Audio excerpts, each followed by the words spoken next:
So another video of 11 minutes. You know. It says, let's go back to it. So Zephaniah 2:1 verse 3 at this time. It says, seek ye the Lord, all ye meek of the earth, which have wrought his judgment. Seek righteousness, seek meekness. It may be you shall be hid in the day of the Lord's anger. You don't believe that the Lord's anger against you.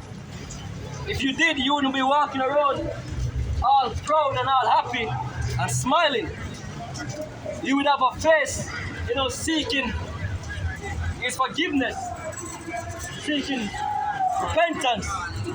And if you were any at all having any joy, it would be in your wash and your shine, not in the society.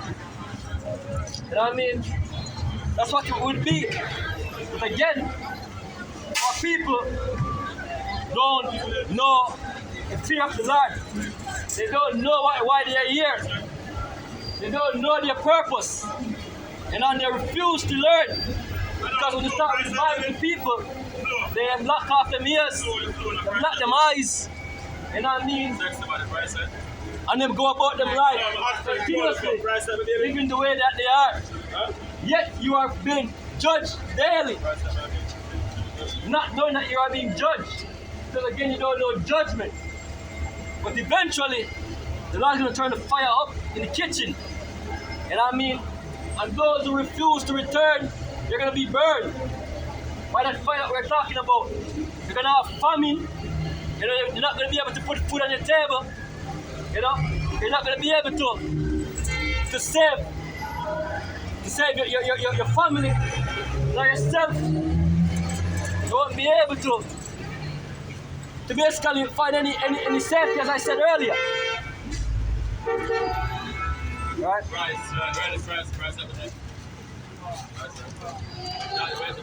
We'll get to the next piece because I didn't stop videos.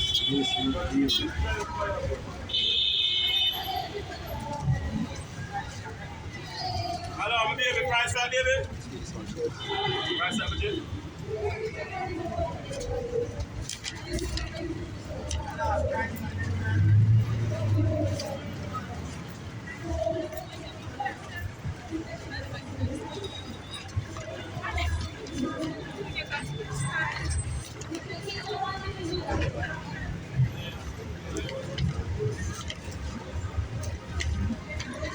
All right.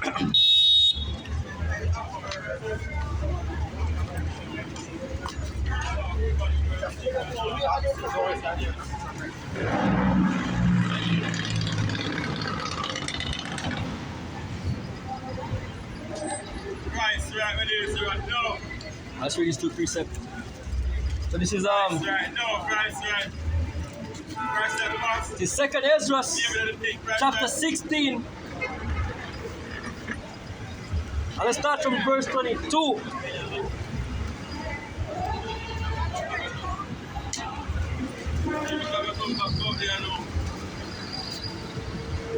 Hello, the phone price, right?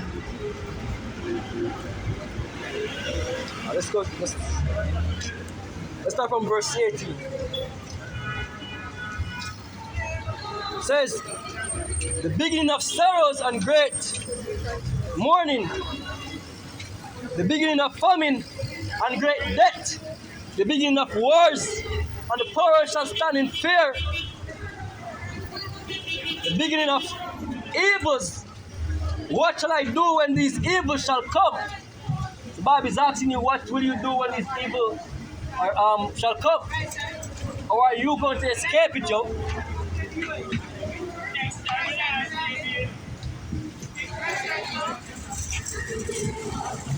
Hello, Rasta. Right, sir. Ready to go? Right, sir, dearest. Ready to go?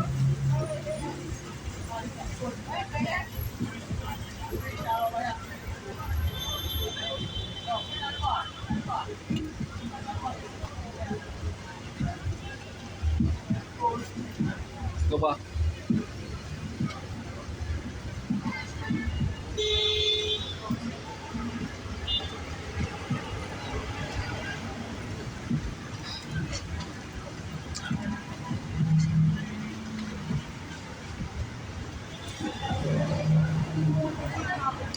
Let's continue.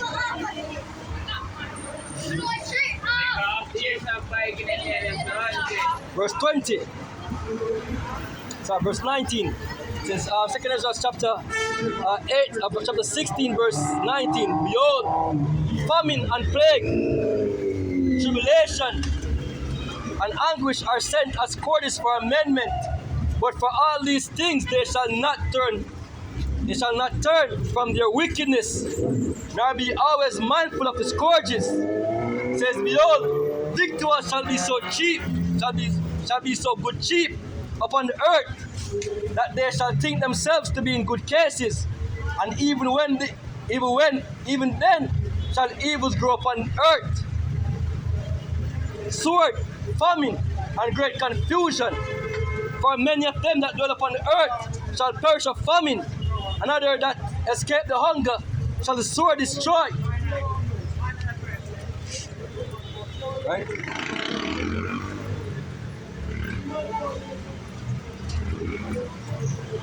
Verse 23. And the dead shall be cast out as dung, and there shall be no man to comfort them. For the earth shall be wasted, and the city shall be cast down. There shall be no man left to till the earth and to sow it. The trees shall give fruit, and who shall gather them? The grapes shall ripen, and who shall tread them?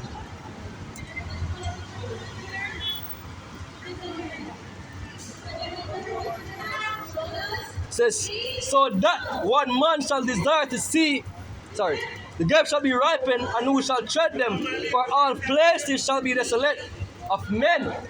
I was telling about how great the death is going to be, because what happened when society collapsed? You know what I mean? Who was supposed to be on the front line, really? Men. And who would normally going to die? Men. First and foremost, you're going to have the so-called white man and his army drafting you men to fight his battle. You know what I mean? They're aligned to England, as in Jamaicans is aligned to England. You see the king or whoever him be, basically recruiting so-called Jamaicans to join the military.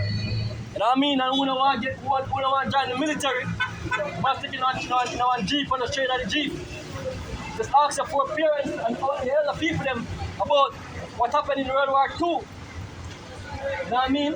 How they were drafted to fight those battles. Preach it to them. Right? They were drafted to fight those battles. But that's only that. Even today you have women that are seeking this women rights movement crap. That's how you women going to be drafted to fight wars as well. But it's going to be mainly men. Because again, every time these things happen, we are really the sacrifice, yo. So the Bible is saying that what? You know, you're going to have trust of men in that time frame, yo. They're going to desire to see a man.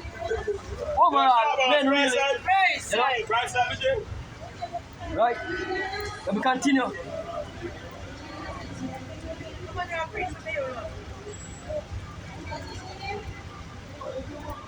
Right, so verse 29. Verse 28 says, for a city there shall be 10 left, and 2 of the field, which shall hide themselves in the thick groves and in the clefts of the rock. That's what people are going to be doing in that time frame, yo. We're going to have a lot of people that are in this country regions. They're going to be fleeing to the hills to try and survive. In America, people that they call doomsday preppers. What they do, they go out into the fields of America and Canada and those places, and they've been bunkers. You know what I mean? That's if society were to collapse, they would then flee to these societies, to these regions, in a bid to save their lives. In Jamaica, many people don't do that. That I'm saying that we should do that. But again, that's why you're not even looking at look, because even from the canal standpoint, how people don't care about that, yo. But again, when hell break loose, they have men running to the country region, living up into bushes and those things, you know, trying to have some form of stability and safety. But even in those places, they're gonna have people do what? Dying for hunger. You know? Men don't even hunt men in those time frame, up in those areas. And in the city, just the same. They have people dying for hunger as the same. They have a lot of people die for what? War. You go out the ghettos, who are living in the ghetto, who are live hand to mouth on a daily basis, they're going to leave the ghetto regions. They're going to go up to Cherry Gardens, you know what I mean, up into Jack Still. And those so-called top-of-Norris places with guns and swords, seeking food to survive. And of course, they're going to be met with resistance.